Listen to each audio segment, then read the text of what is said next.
네, 시청자 여러분, 저 부산에 왔습니다. 이것이 아미산 전망대요. 여기가 아미산 전망대. 아미산 전망대입니다.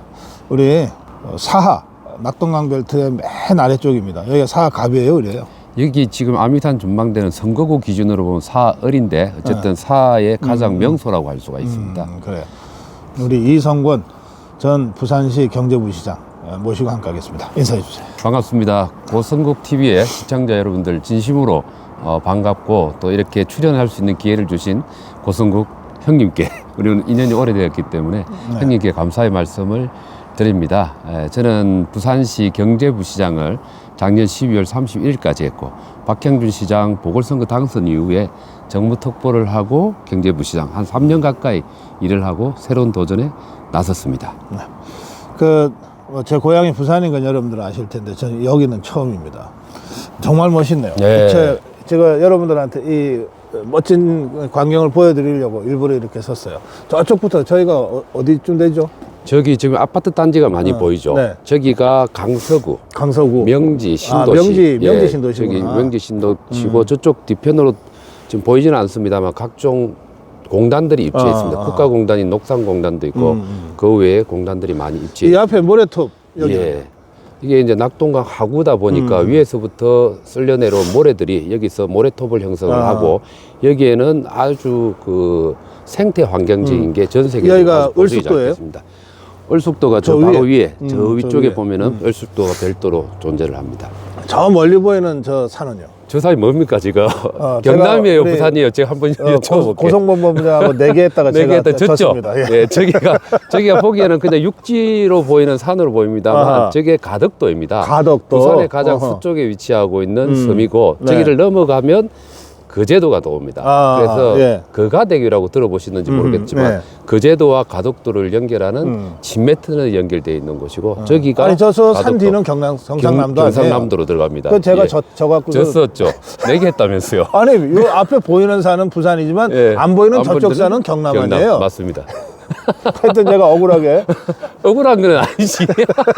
그래서 저 가덕도의 맨 끝에 저쪽에 이제 한 공항이 들어오게 되어 있는 맞습니다. 거죠. 2029년에 지금 윤석열 정부가 아주 열정을 쏟아부어서 개항하려고 하는 가덕도 신공항이 저 가덕도의 제일 밑에 하단 부분에 있는 바다를 매립해서 한 55% 정도 비율 그리고 육지를 이렇게 깎아가지고 45% 비중으로 해서 국제 공항이 들어서게 됩니다.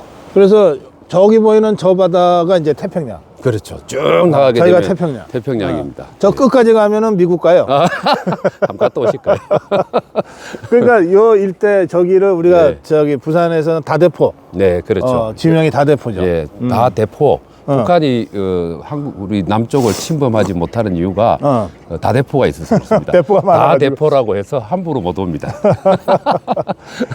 다대포가 이제 예전에는 그 부산에서도 굉장한 외곽이었는데 지금은 정말 새로운 부산의 중심지로 그렇게 지금 떠오르고 있습니다. 왜냐하면 그동안 부산이 해운대 수영하는 그 센텀시티 있는 부산 입장에서 보면 동쪽이죠.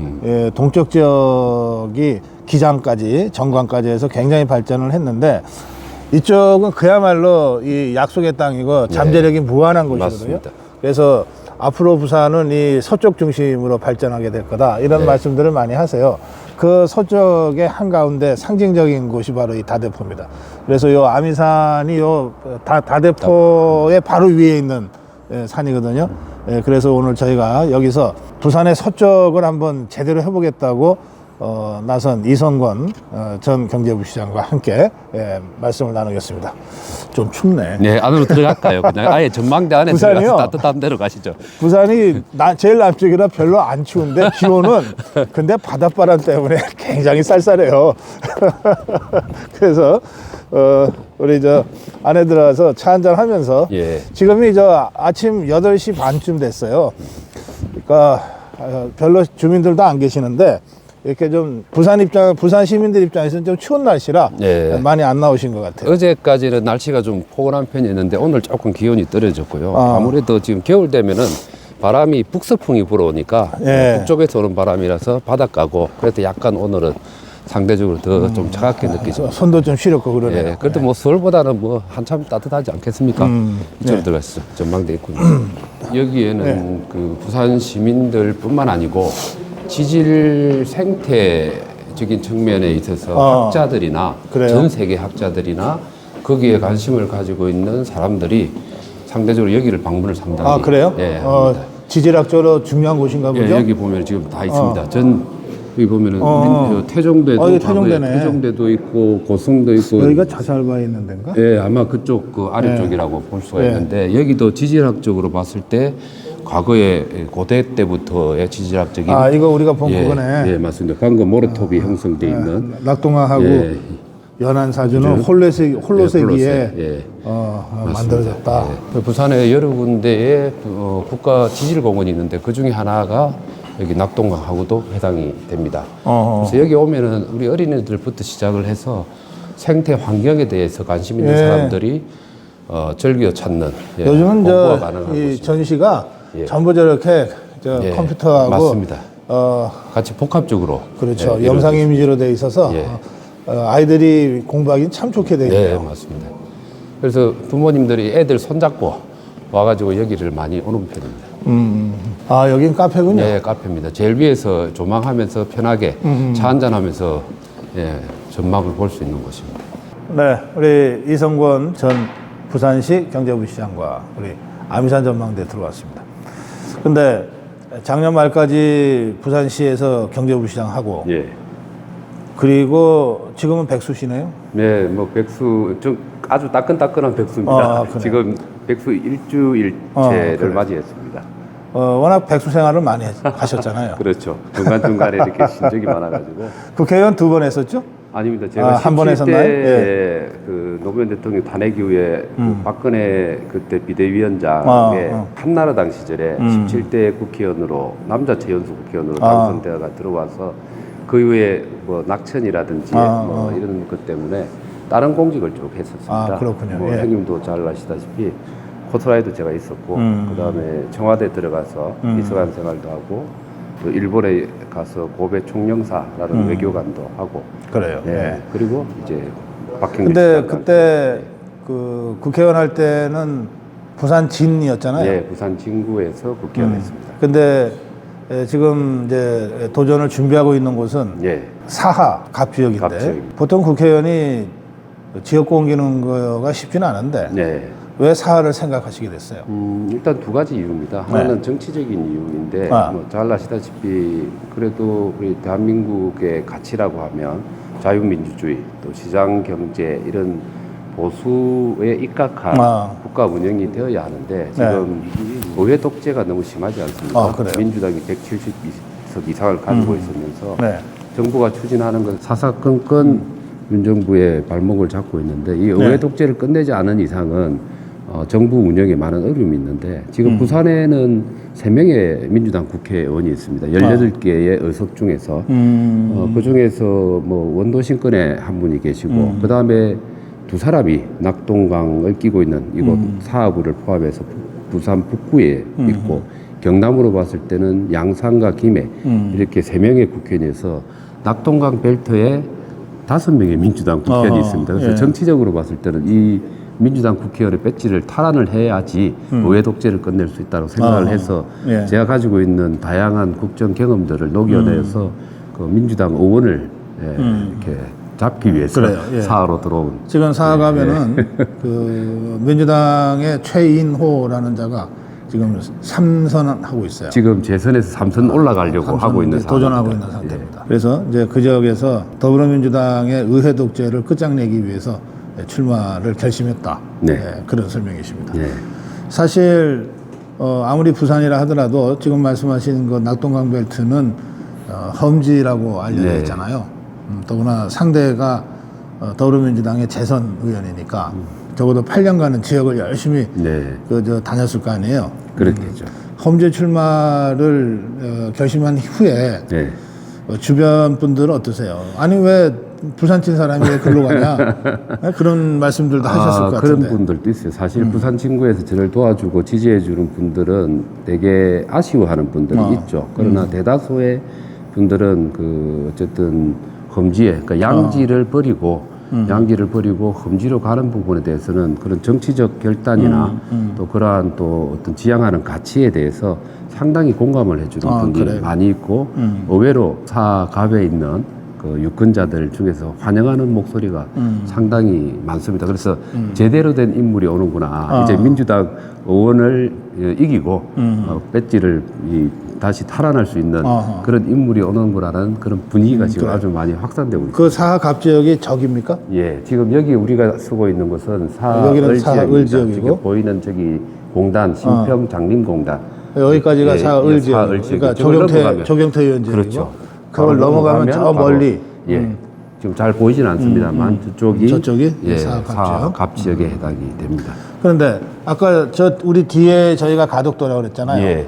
그럼 며칠 전에 이재명이가 피습당했다는 데가 저기입니까? 아마 저쪽 그 아까 저 제일 그 가덕도의 제일 남단 저기의 산을 예. 깎아가지고 매립하고 가덕도 공항이 생기는데 거기에 전망대 같은 곳이 있습니다. 하여튼 저쪽에서 거기에서 피습을 와서 당했어요? 피습을 당한 곳입니다. 부산대병원으로 옮겨졌는데 급하게. 예. 부산대병원은 어디에 있는 거야? 부산대병원은 양산에 있습니다. 근데 가장 교통으로 양산에 있는 부산대병원이 부산대병원으로 있고, 갔어요? 아니면? 그다음에 저 서부 예. 저기 서구에 예. 있는데 양산이 아마 아니라 부산에 아마 있는 데로 갔겠죠? 예, 부산에 있는 서구로 가까운 거리니까 그래요? 거기 예. 갔는데 부산대병원이 가장 잘하는 것 중에 하나가 외상 치료입니다. 상처를 입을 때. 권역예상센터가 예, 있죠. 왜 그런가 하면 예. 아시다시피 부산의 경우는 부산과 경남 지역에는 조선 산업과 자동차 산업, 기계 공업이 발달되어 그러면 있기 때문에 중화공업이 많이. 예, 근데 거기에 종사하는 노동자들이 부상을 많이 입을 수 있잖아요. 그래요? 그런 예. 것을 치료하기 위해서 자연스럽게 부산대병원은 외상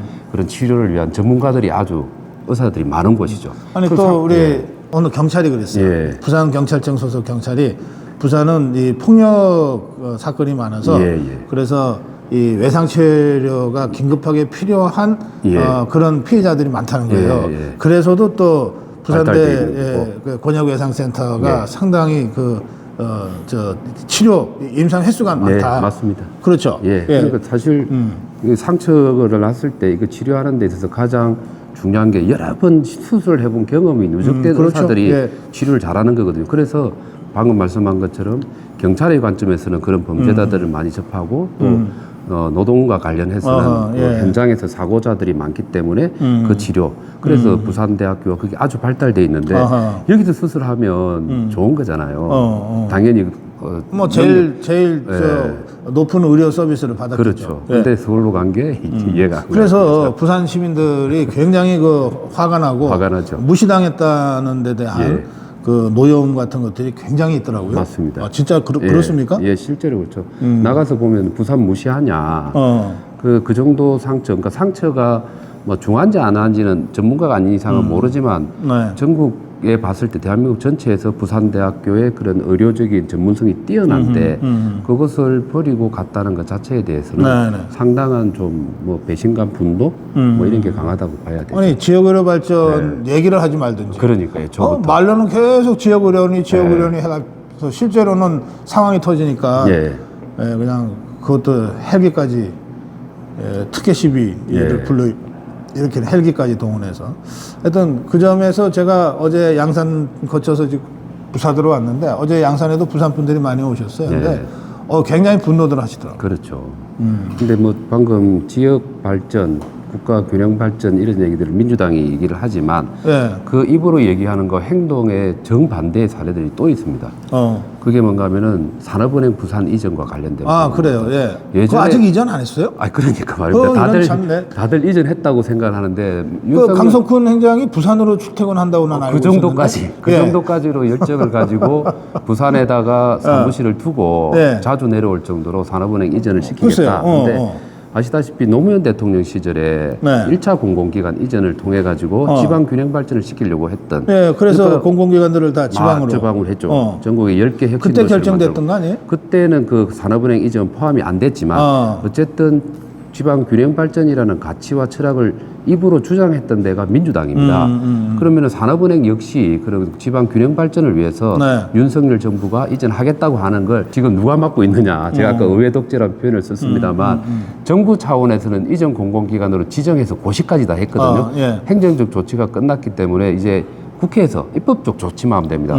산업은행법의 4조 1항에 보면 산업은행의 본점은 서울시에 둔다라는 이 한 줄을 그거 없으면 되네. 그것만 없으면 올 수 있는데 민주당이 절대 안 합니다. 아니, 민주당이 왜 안 하는 거예요? 그러니까 이게 이제 윤석열 정부의 발목을 잡고 좋은 거를 이 윤석열 정부가 해서 인기를 얻는 걸 별로 안 좋아하겠죠. 아, 그래서. 예, 그래서 뭐 일단 반대하는. 윤석열 대통령이 우장만청 설치를 예. 대선 공약으로 내걸었는데 민주당도 그거 해야 된다고 그랬거든. 예, 그렇죠. 그런데 그 우장만청이 여기 경남 사천에 사천.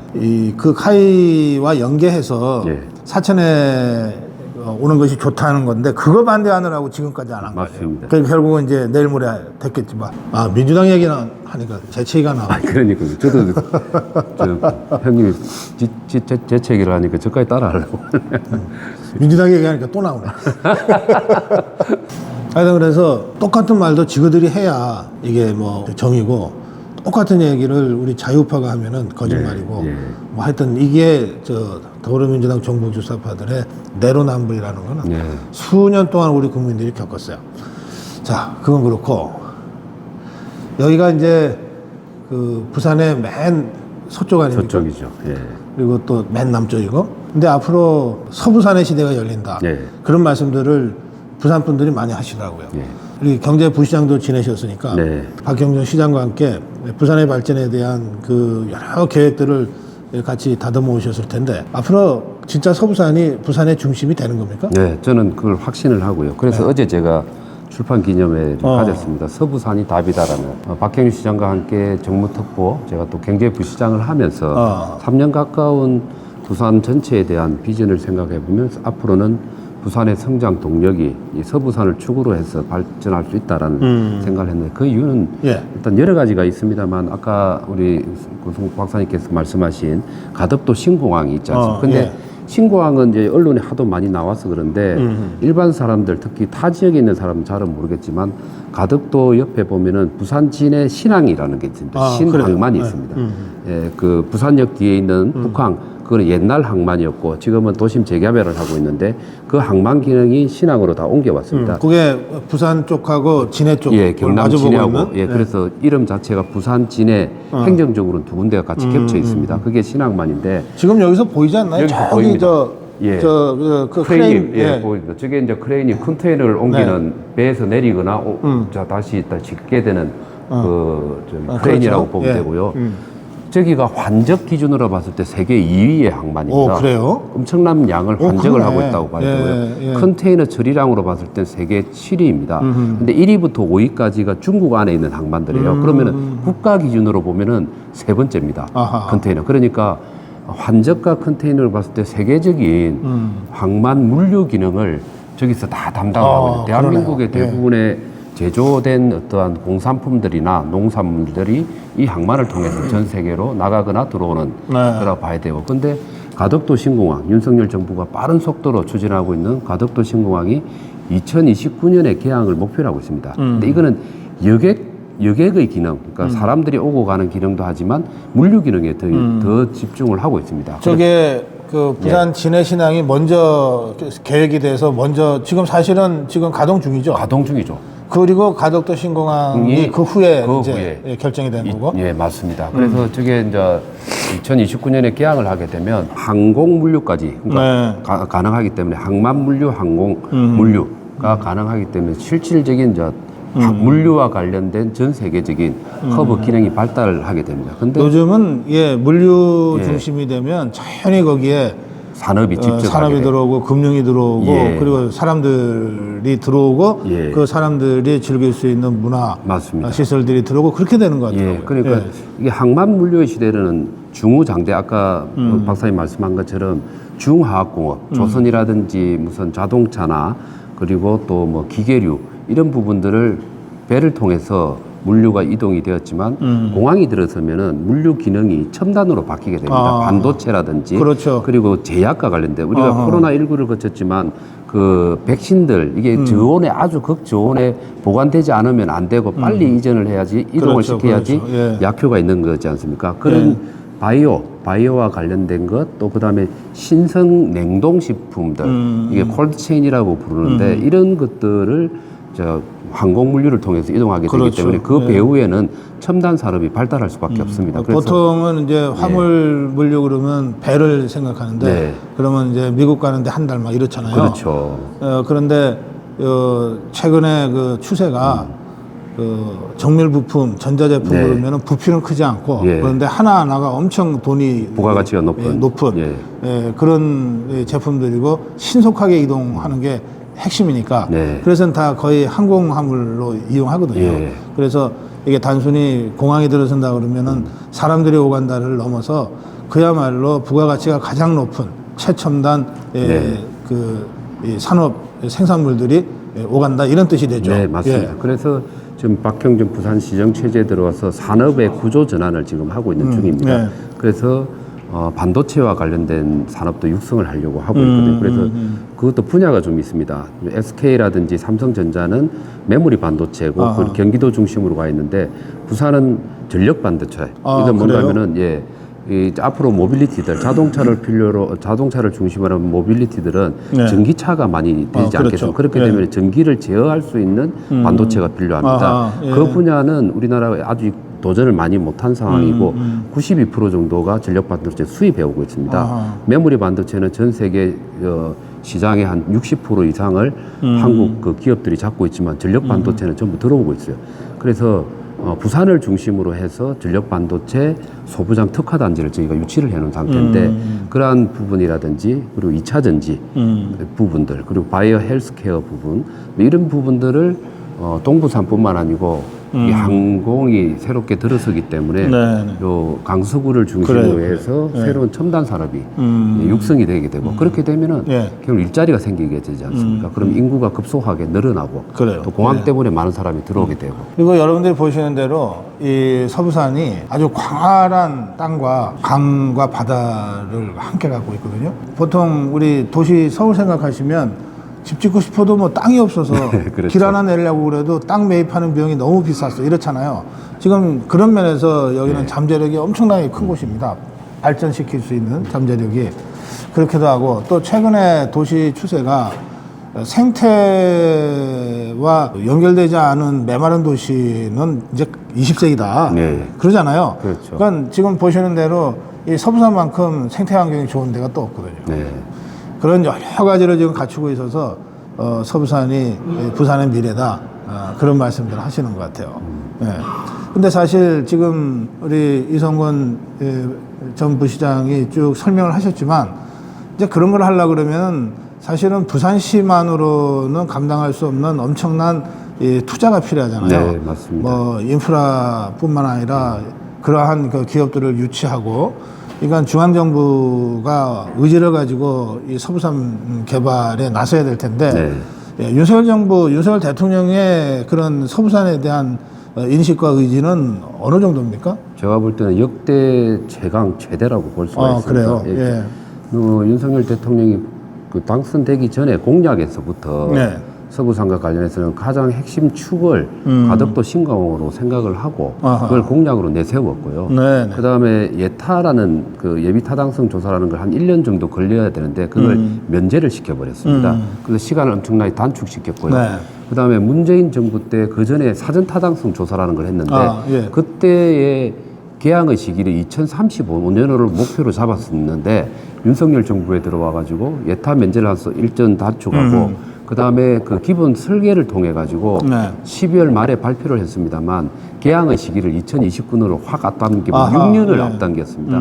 그 이유가 바로 부산의 성장 축을 서부산에 두어야 된다는 생각과. 근데 6년이나 공기 단축하려고 그러면 그게 기술적 물리적으로 가능해요? 가능하다고. 아니 그 가능한데 왜 그러면 문재인이는 그렇게 늦춰 잡았어요? 그때는 제가 볼 때 이런 말씀을 드리면은 얼마나 다른 분들이 동의할지 모르겠습니다만 실제 우리 한국은 국토부가 하나의 마피아처럼 그러니까 토건족들 중심으로 해서 그런 게 있습니다. 그래서 특히 지역의 어떤 인프라와 관련된 사업들에 대해서는 중앙정부의 예산을 투여하는 것들 자체에 대해서 아주 선호하지 않는 그러다 보니까 뭐 천천히 지역 가도 된다. 업체들한테 이렇게 예. 특혜도 줘가면서 예. 천천히 오래 해먹자. 올해 뭐 그런 것도 존재하는 거죠. 그리고 이게 인천공항 중심적인 사고 아하. 이게 이제 그 국토부의 공무원들 속에는 많이 있는 거고 아, 또 그 공무원들의 어떤 관료적 사고에서 문재인 정부는 벗어나지 못했기 때문에 2035년에 개항을 잡은 거고 윤석열 정부는 정치적 리더십을 가지고 관료 사회를 장악을 하고 그래요. 예. 강한 추진력을 발휘했다라고 해석을 할 수 있을 것 같아요. 제가 지난번에 그 박형준 시장하고 그냥 차 한잔 마실 기회가 있었는데 네. 그때 이제 이런저런 얘기하다가 제가 고향이 부산이기도 하고 또 저도 사실 막 정말 막 전쟁 같은 네. 이 지난 몇 년을 지내고 나니까 2027년 정권 재창출까지는 뭐 한치의 흔들림도 없이 네. 이 가열차게 지금 해왔던 일을 하겠다. 근데 그 후에 정권 재창출 성공시켜 놓으면 나도 조금 좀 한숨 돌리고 좀 여유를 갖고 싶다 그랬더니 그 박형준 시장이 저랑 가까운 동생이잖아요. 그렇죠. 반색을 하면서 형 그러면 서부산이 좋다는 거야. 그러면서 딱 동네까지 지목을 했어요. 다대포가 그렇게 좋아요? 그러는 거야. 아니, 제가 여기 국민학교 다닐 때는 다대포는 정말 먼 곳이죠. 변두리라 가지고 예. 거의 와본 적이 없는데 그래서 다대포가 그렇게 중심이 됐냐. 제가 사실 깜짝 놀랐거든요. 아니 지금 여기에 예. 서 있는 이 자리가 네. 전 세계에서 가장 아름다운 낙조를 볼 수 있는 곳이에요. 아, 그래요? 네, 예. 우리 동부산의 경우 해운대 고층 아파트들이 많이 있지만 거기는 해가 일출. 뜨는 일출을 중심으로 해서 그러니까 오션뷰라고 하죠, 그죠? 바다 전망이 좋으니까 거기에는 주거가 그 고급 주거 단지가 그래요. 형성이 되는데 정반대의 의미에서 전 세계에서 가장 아름다운 낙조를 여기서 볼 수 여기서 볼 있습니다. 수 있구나. 바다에 떨어지는 해가 노을과 함께 어울려지고 그다음에 이 사이에 보이는 모래톱 이런 거와 같이 전경이 형성이 되면서 너무나 아름다운 곳입니다. 그래서 박형준 시장도 그 가치를 알기 때문에 우리 저 형님한테 나중에 노후에 시간을 보내면 이쪽이 훨씬 낫다라고 얘기를 한 거고 실제 관광객들이 해외에서도 이제 나이들은 늙으니까 낙조나 즐기라 이런 뜻이 아니고 그런 뜻이 아니고 최고의 전망을 가진 곳 100만 불이 아니라 1000만 불짜리 전망 속에서 근데 이렇게 여러분 그거 아세요? 이제 우리는 이제 해를 좋아하고 숭상하고 그래가지고 예. 다들 일출 하는데 사실 일출의 시간이 잠깐이에요. 네, 순식간이죠. 예, 바다 위에서 떠서 하면은 바로 그냥 예. 떠오르고 그리고 나서는 되게 구름에 가려져 버려요. 예, 이 낙조는요 시간이 길어요. 예. 하늘이 붉게 물들면서 해가 떨어지는 거 떨어진 이후에도 그 노을이 쫙 깔려 있는 게 그게 기가 막히거든요. 그래서 진짜 좀 여유 있게 풍광을 즐기는 분들은 다 낙조를 보러 다니죠. 그렇죠. 그러니까 제가 볼 때는 일출은 순식간에 아까 말씀한 것처럼 떠버리고 그 다음부터는 구름이 안 가리면 눈이 부셔고 눈이 바라보지 부셔서 또 못합니다. 제대로 못 보죠. 근데 낙조의 경우는 음미를 할 수 있는 거죠. 음미를 하고 자기의 삶과 관련해서 관조를 인생을 관조해 볼 수 있고 자연을 관조할 수 있는. 그럼요. 그래서 외국 유명 관광지들도 일출 관광지는 거의 없어요. 여러분들 찾아보시면 일출 관광지는 거의 없어요. 우리나라가 아주 특별해. 그런데 좋은 낙조 관광지는 굉장히 많습니다. 예, 맞습니다. 그러니까 이곳이 바로 그런 바로 곳이다. 그런 곳이고 그래서 앞으로 이제 이쪽을 조금 보시면 아실 저쪽에, 텐데 여기가 신평장림공단으로 예. 부산의 원도심의 과거에 이제 형님이 살았던 데가 부산 진구 가야동이지 않습니까? 가야동이죠. 예. 그쪽이 신발, 섬유, 고무 그래요. 이런 게 발달되어서 그 태화고무 공장이었던 곳이에요. 태화고무하고 예. 뭐 국제 상사 뭐 온갖 많았지 않습니까? 예. 그게 이제 부산의 어떤 성장 추구의 역할을 초기 산업화 그 당시에 시대에 했어요. 60년대. 60년대에 했지 않습니까? 그런데 마찬가지로 신평장림도 역시 거기서 조금 다음 단계에 여기서 뭐 저기 도금이라든지 비역이라든지 이런 과거의 그거 70년대구나. 그렇죠. 뿌리 산업, 전통 산업이 발달됐던 곳입니다. 예. 네, 그래서 여기가 지금도 그 기능을 충분히 하고는 있긴 한데 그 이상 업그레이드가 안 됩니다. 그래서 제가 이제 어떤 생각을 하는가 하면 예. 이게 이제 삶의 주거 공간으로서 봤을 때는 이게 서울에 보면 한강 아니 여기만큼 좋은데 없지 이거 사실. 없어요. 진짜 이게 여기 이게 주거에 좀 좋은 주거 환경을 만들어 놓으면 이 바다하고 강하고 어우러진 이곳에 얼마나 이게 정말 멋있겠는데. 힐링이 가능한 주거가 네. 가능한 겁니다. 아하. 그러니까 해운대하고 차원이 달라요. 그렇죠, 그렇죠. 예, 그래서 네. 이제 이 산업 이게 이 강변을 따라서 사상구까지 주로 이게 산업단지가 쭉 형성이 되어 있습니다. 그렇죠. 근데 네, 사상공단 사상공단까지 그런데 이 공단들을 조금 다른 곳으로 만일 이전을 시켜낸다면 이게 리버뷰가 가능한 예전에는 예. 여기가 그 부산의 거의 외곽이었기 때문에 그렇죠. 예, 여기가 공단지였다고 하면 지금은 이제 새로운 부산 중심이 되니까 그렇죠. 외곽은 저 낙동강 건너 또 공항 가까운데 예. 이런 쪽으로 또 항만 가까운 데로 옮기는 게 사실은 더 경제적이죠. 맞습니다. 예. 그렇게 되면은 관광객들이 만일에 가덕도 신공항을 통해서 들어오면 어허. 해운대까지 갈 필요가 없습니다. 어. 다대포에서 즐기고 이쪽에 관광과 관련된 문화나 상업적인 부분들을 같이 발달시키면 여기가 그야말로 부산의 새로운 한 축에 그 동부산이라는 날개뿐만 아니고 서부산의 날개를 그래서 두 개의 날개로 날 수 있는 부산이 그렇구나. 형성이 되는 겁니다. 근데 예. 그 지난번에 우리 저 박혜웅 시장도 예. 그런데 아직 이 서부산이 예. 저평가돼 있습니다. 예, 그러니까요. 그러니까. 예. 그러니까 가치는 무궁무진한데 어허. 아직도 그 가치를 모르는 사람도 많고 이 가치를 어떻게 또 업그레이드 시킬 것이냐. 그러니까 연금술사와 같은 이제 그런 인물들이 필요하겠죠. 예, 그래요, 정치인이 그런 연금술사 역할 또 그리고 또 박형준 시장 같은 그래서 분들이 그런 이 역할을 했죠. 지금 말씀하신 대로 예, 부산의 그 미래에 대한 그림을 좀 그릴 줄 알아야 돼요. 네. 이게 자기 지역의 민원 해결만 하는 국회의원 그건 사실은 그 구의원입니다. 구의원, 구의원. 시의원한테 맡겨도 되거든요. 예. 그게 아니고 지역을 대표하기도 하지만 동시에 부산을 대표하고 국가를 대표하니까 적어도 부산 지역 국회의원들은 부산의 미래 발전에 네. 대한 비전을 좀 같이 얘기할 수 있는 그런 정도의 어떤 안목을 좀 가져야 된다. 네, 그런 말씀. 예. 자, 그건 그렇고 우리 이성권 전 부시장은 이제 국회의원 할 때 아주 가장 최연소라고 아까 네. 설명 본인 소개했잖아요.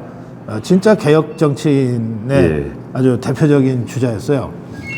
이제 그 사이에 벌써 나이가 좀 들어서 20년 지났습니다. 제가 국회의원 첫 당선됐을 때 이제 지금 50대 중반. 예. 예, 그렇긴 하지만 사실 여의도 사투리 문법에 따르면 아직도 젊은 예, 그런 정치인인데 저는 우리 이성권 전 부시장이 출마 결심을 한 데에는 우리 최근 국민의힘의 그 변화, 네. 그러니까 한동훈 비대위원장이 그 추대되면서 만들어내고 있는 정치 혁명, 정치 쇄신의 한 흐름과도 좀 그 연관이 있을 거다. 그렇게 네. 제가 짐작을 했어요. 네.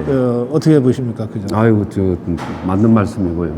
그러니까 지금 한동훈 비대위원장이 들어서면서 국민들의 관심뿐만 아니고 상당히 그 지지라고 해야 될까 이게 높아지고 있는데 그게 네. 그냥 단순하게 젊은 사람이 들어와서 비대위원장을 맡았다기보다는 국민들의 눈높이에 맞는 그런 그 어떤 정당 운영 예를 들어서 국회의원들의 특권이나 정당의 어떤 특권들을 내려놓는다든지 그리고 또 정부가 추진하고자 하는 어떤 개혁적 조치들을 적극적으로 여당으로서 뒷받침하겠다든지 네. 총선을 맞이해서는 또 이기는 공천을 하겠다든지 이런 부분들이 목말라 하고 있는 국민들에게 그래요. 오아시스와 같은 그런 역할을 기대하는 게 맞아 떨어졌다고 생각을 합니다. 네. 이게요, 이 정치개혁, 정치 빅뱅이라고 하는 게 공천할 때만 해놓고 선거 끝나고 나면은 다 잊혀져 버리거든요. 그래서 제가 지금 국민의힘에 제일 제가 좀 답답하고 안타깝게 생각하는 건 네. 초재선들이 개혁적이지가 않다는 거예요. 그 지난번 공천 잘못한 바람에 예, 공천 잘못하다 보니까 초재선들이 잘못 들어가가지고 이 사람들이 오히려 여의도 사투리를 제일 아주 천박스럽게 구사를 한 거예요. 예, 그래서 저는 이번에 한동훈 비대위원장이 정치혁명, 정치 빅뱅을 선도해 나갈 때 진짜 그런 일을 선거 이후에 의정활동을 통해서도 할 수 있는 그런 개혁적 정치인들이 대거 좀 여의도에 진입했으면 적어도 이번 국민의힘의 초선 의원들과는 좀 다른 그런 모습을 좀 볼 수 있었으면 그런 기대를 갖고 있습니다. 네. 그런 면에서 제가 오랫동안 뭐 형동생으로 또 정치적 동지로 함께 길을 걸어온 이성권 전 경제부시장이 상대적으로 좀 어렵다고 평가되는 이 사하갑 지역에서 민주당 재선 현역 의원과 상대로 한번 제대로 맞짱 떠보겠다 이렇게 결심을 했다는 소식을 듣고 제가 반가워서 오늘 이렇게 내려왔습니다. 오늘은 이쯤에서 우리 고성호TV 시청자 여러분께 마무리 인사 말씀 해주시면 좋겠습니다. 이번 총선은 단순하게 국회의원 예비 후보자들, 출마하고자 하는 사람들의 개인적인 어떤 출세나 영달의 문제의 관점이 아니라고 봅니다. 나라를 제대로 이제 바로 세울 수 있느냐 없느냐에 관건이 걸려 있기 때문에 저도 그런 관점에 있어서 우리 자유민주주의를 지키기 위해서 헌신하겠다는 그런 마음으로 나섰습니다. 그래서 양지를 버리고 험지라고 불려지는 곳에 가장 먼저 손을 들고 벌써 뛰어버렸습니다. 그래서 반드시 4월달 총선에서는 그 결과로서 여러분들한테 잘 보여드리도록 하겠습니다. 감사합니다. 네, 저의 오랜 정치적 동지고 동생입니다. 이성권 전 의원, 이성권 전 부산시 경제부시장과 함께 다대포를 바로 내려다볼 수 있는 아미산 전망대에서 또 여러분들이 저희 대담 중에 계속해서 쭉 함께 보셨던 저 가덕도 신공항과 부산 진해 신항, 이 미래의 땅, 부산의 미래인 서부산을 다 조망하시면서 함께 말씀드렸습니다. 부산 사하갑입니다. 부산 사하갑. 제가 후보 등록한 후에 다시 한번 내려올 것을 약속하면서 우리 이성건 전 부시장한테 여러분 마음을 모아주시기 바랍니다. 오늘 대담 여기서 마무리합니다. 고맙습니다. 네, 감사합니다. 감사합니다.